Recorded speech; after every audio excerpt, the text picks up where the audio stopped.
SP এবং পিএনও হরিফুরাইয়া ও কত হওয়ার কারণে দুয়োকে মাস চালা রাখবো ইনশাআল্লাহ। সাবেক এসপি মনে আছে কিনা আপনারা নোটিশ করিয়া আমরা তারা অফিসে নেওয়াই লইছে। এই এসপি মনে করেন এখনো নয়া অনেক সৈরা চালাইছে। আপনারা কি তাই এসপি অফিসে মতো ইনসার চাইতে আমরা দিতাম ওখান চাইছি? আমরা চাই এসপি এবং পিএনও হরিফুরাইয়া ও কত হওয়ার কারণে দুয়োকে মাস চালা রাখবো ইনশাআল্লাহ।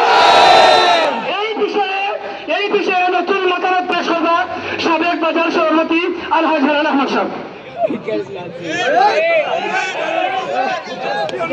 আসসালামু আলাইকুম। আমি বাচ্চা মানুষ, আমার কোনো ভুল প্রান্তি আল্লাহ আমার মাফ করে দিবা। আমরা তো বিভিন্ন বক্তব্য শুনছি, আমরা এই এলাকার মানুষ, আমরাও তো নির্যাতিত কোনোদিন হয়েছি না, আমরা সাথে সাথে এর প্রতিবাদ করছি।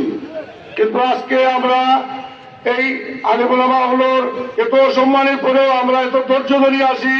আমি এই প্রস্তাবটুকু করলাম আমার ব্যক্তিগত পক্ষ থাকি। আজকে আমরা এই সভা থাকি আমাদের গুণীজন বসেন, ওনারা 2 দিন পরে কিংবা 1 দিন পরে আমাদের এই বৃহত্তর জনতা হরতাল কিংবা অবরোধের একটা ঘোষণা যাতে সুন্দর নির্দিষ্টভাবে আসে, তাই আমার প্রস্তাব হইল আগামী বৃহস্পতিবার 6টা থেকে 6টা বৃহত্তর জনতা অবরোধ শেখার মত আছে ইনশাআল্লাহ। আমরা সবার উপস্থিত সবার মজলিসে মতামত যেন 6টা থেকে 6টা আগামী বৃহস্পতিবার বৃহত্তর জনতা অবরোধ। এখন আপনারা আমরা আমরা সিদ্ধান্ত দেব, আমরা আপনারা সিদ্ধান্তের অপেক্ষা।